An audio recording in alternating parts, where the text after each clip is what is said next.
baik, sehat, dan luar biasa. Yuk kita sama-sama memuji Tuhan. Kita angkat suara, kita beri segala kemuliaan kepada Tuhan. Apa sih yang kita bisa berikan kepada Tuhan? Sudah bekerja? Belum. Apa yang bisa kita beri? Hati kita. Yuk kita persembahkan tubuh dan hati kita berikan kepada Tuhan. Kita angkat pujian, sungguh ku bangga Bapa.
Benar Tuhan, kami sangat bangga memiliki Allah seperti Engkau. Terima kasih untuk pengorbanan-Mu di kayu salib untuk kami orang berdosa. Ampuni kami Tuhan oleh karena perbuatan kami yang mendukakan hati Tuhan. Ampuni kami Tuhan oleh karena perkataan kami yang mendukakan hati Tuhan. Dan ampuni kami Tuhan oleh karena pemikiran kami yang membuat hati Tuhan merasa tersakiti. Ya Allah yang baik, kami datang kepadamu memohon belas kasihan-Mu. Tuhan, saat ini biar Engkau boleh mengajari kami di dalam kebenaran firman-Mu. Ajari kami Tuhan, boleh memahami, mengerti, dan melakukannya. Terima kasih Tuhan, bila kami telinga dan hati yang taat. Terima kasih Bapa yang dalam surga, terima kasih Yesus, terima kasih Roh Kudus. Amin. Yuk semuanya kita angkat pujian Bapa Surgawi. Biarlah Tuhan boleh mengajari kita supaya kita berjalan di dalam langkah yang Tuhan berikan kepada kita.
dalam Tuhan, kita akan masuk dalam firman Tuhan pada pagi hari ini di dalam ibadah kita.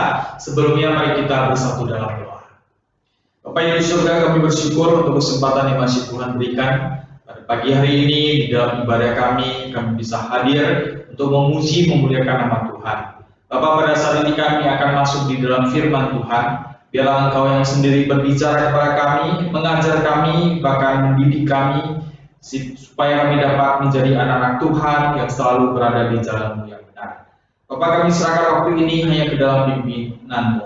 Berkatilah hamba-Mu yang penuh kelemahan, dan biarlah Roh Kudus-Mu memberikan kami konsentrasi. Terpujilah nama-Mu Bapa, kami berdoa dan ucap syukur hanya di dalam nama Tuhan Yesus Juru Selamat kami yang hidup. Amin. Baik adik-adikku yang terkasih di dalam Tuhan, pada pagi hari ini kita akan merenungkan satu kitab, yaitu kitab Amos. Kitab Amos adalah kitab nubuat akan kehancuran bangsa Israel. Mari kita ikuti bersama-sama. Nah, kitab Amos ini tujuannya adalah supaya kita memahami keadilan Allah serta kesabaran Allah terhadap perbuatan jahat manusia. Jadi kitab Amos ini ditulis untuk menyatakan kepada kita bahwa Allah kita adalah Allah yang adil dan Allah yang penuh dengan kesabaran terhadap perbuatan jahat kita sendiri. Ya. Nah, kitab Amos ini tentu ditulis oleh Nabi Amos, ya.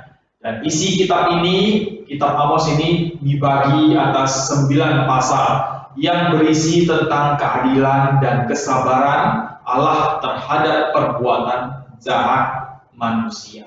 Ya, Amos ada 9 pasal yang dibagi beberapa bagian untuk menceritakan kepada kita bahwa Allah kita adalah Allah yang adil dan sabar terhadap perbuatan dosa manusia. Nah, ajaran-ajaran utama dalam kitab Amos ini, yang pertama dari pasal 1 sampai pasal 2 itu pemberitaan tentang hukuman dari Allah terhadap bangsa-bangsa. Hukuman dari Allah terhadap bangsa-bangsa.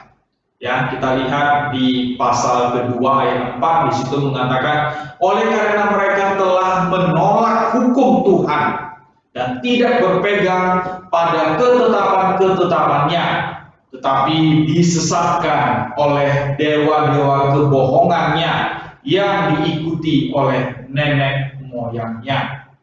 Oleh karena mereka menjual orang benar karena uang dan orang miskin karena sepasang kasut, mereka menginjak-injak kepala orang lemah ke dalam debu dan membelokkan jalan orang sengsara. Anak dan ayah pergi menjamah seorang perempuan muda sehingga melanggar kekudusan namaku. Mereka merebahkan diri di samping setiap mezbah di atas pakaian gadaian orang dan minum anggur orang-orang yang kena denda di rumah Allah mereka. Lalu di pasal 1 di sini mengatakan kepada kita, oleh karena mereka telah mengirik Gilead dengan deretan pengirik dari besi, oleh karena mereka telah mengangkut ke dalam pembuangan suatu bangsa seluruhnya untuk diserahkan kepada Edom, oleh karena mereka telah menyerahkan tertawa suatu bangsa seluruhnya kepada Edom dan tidak mengingat perjanjian persaudaraan. Oleh karena ia mengejar saudaranya dengan pedang dan mengekang belas kasihannya, memendamkan amarahnya untuk selamanya dan menyimpan gemasnya untuk seterusnya. Oleh karena mereka membelah perut perempuan-perempuan hamil di Gilead dengan maksud meluaskan daerah mereka sendiri. Nah, dari ayat-ayat ini kita bisa melihat betapa jahatnya manusia, betapa berdosanya, kejamnya manusia di hadapan Tuhan. Dan dari perbuatan-perbuatan manusia inilah Tuhan ingin menyatakan kuasanya dan keadilannya kepada kita manusia. Kemudian bagian kedua di pasal 3 sampai 6 Di situ mencatat pemberitaan tentang 3 firman Allah terhadap dosa bangsa Israel. Apa saja itu kita lihat. Di Amos pasal 3, di situ mencatat firman Allah tentang kesalahan bangsa Israel, yaitu lalai melaksanakan tugasnya sebagai umat pilihan Allah. Nah, di sini menerangkan kepada kita bahwa bangsa Israel adalah bangsa umat pilihan Allah, tetapi mereka lalai melaksanakan tugasnya. Artinya sebagai umat Tuhan, sebagai orang Kristen, sebagai orang percaya, kita lalai melaksanakan apa yang seharusnya kita lakukan. Misalnya, setiap hari Minggu wajib ibadah, nah itu tidak dilakukan. Setiap hari harus berdoa, tidak juga dilakukan. Setiap hari harus baca firman Tuhan, juga tidak dilakukan. Harus memberikan persembahan perpuluhan, itu sebagai satu perintah yang sudah Tuhan berikan, juga tidak dilakukan. Nah, artinya bahwa bangsa Israel apa yang seharusnya mereka lakukan, mereka gak lakukan. Jadi Tuhan tentu marah kepada mereka. Ya. Berikutnya bagian kedua adalah Amos di pasal 4. Di situ firman Allah tentang kemunafikan dan kebobrokan moral bangsa Israel dalam hidup beragama. Artinya di sini bahwa menyatakan dirinya adalah orang beragama, orang yang percaya kepada Tuhan, tetapi dalam kehidupan sehari-hari tidak mencerminkan seorang anak Tuhan. Nah, bisa saja mereka melakukan perzinahan, pencurian, kebohongan, dan lain sebagainya. Jadi karakter-karakter mereka tidak mencerminkan anak-anak Allah. Nah, itu tidak benar di hadapan Tuhan. Ya. Bagian ketiga di Amos pasal 5, di mana firman Allah sebagai peringatan kepada bangsa Israel sebelum mengalami hukuman. Nah, ini satu peringatan-peringatan sebelum Tuhan menjatuhkan hukuman kepada bangsa Israel. Nah, ternyata di sini kita bisa melihat Allah masih penuh kesabaran dan berbelas kasihan, ingin umatnya bertobat dari segala perbuatan dosa mereka. Makanya diperingatkan dulu. Nah, peringatan-peringatan Allah ini adalah sebagai satu kesempatan untuk bangsa Israel bertobat, untuk kembali kepada Allah. Jadi di sini kita bisa melihat betapa baiknya Allah terhadap kita manusia, bukan? Dia peringatkan kita duluan. Dia tidak langsung menghukum. Dia berharap kita bertobat. Nah, adik-adik yang terkasih dalam Tuhan, kelalaian umat Allah yang tercatat di Amsal pasal 3, ya, itu menceritakan mereka tidak tahu berbuat jujur.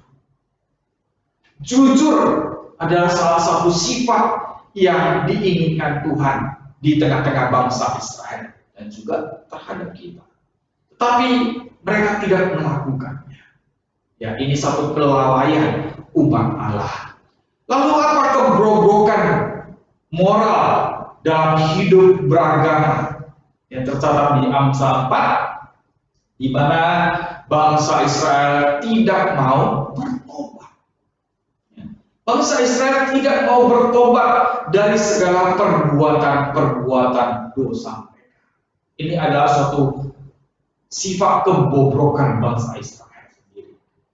Lalu ratapan tentang keadaan umat Allah yang tercatat di Amos pasal ke-5 dan ke-6. Di situ mengatakan, sungguh kamu telah mengubah keadilan menjadi racun dan hasil kebenaran menjadi ipuh. Artinya, seharusnya kita dalam kehidupan kita bersifat adil, bertindak adil.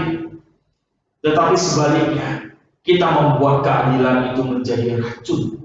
Kita menyalahgunakan keadilan yang Allah berikan. Itu salah di hadapan Tuhan. Dan itu merupakan satu ratapan tentang keadaan umat Allah pada saat itu. Nah, Kemudian yang ketiga, bagian ketiga yaitu pasal 7 sampai pasal 9. Di sini Amos mendapat satu penglihatan, ya. Penglihatan tentang hukuman dari Allah dan pelepasan bagi umatnya. Di Amos pasal 7, ya, pasal 9, pasal 7 sampai pasal 9. Di situ penglihatan tentang belalang api sebagai alat penghakiman, tali sifat, bakul dan buah-buahan, dan Tuhan di dekat mezbah. Ya. Lalu di Amos pasal 9, di situ pemberitaan akan janji Allah untuk memulihkan kembali keadaan umat Allah.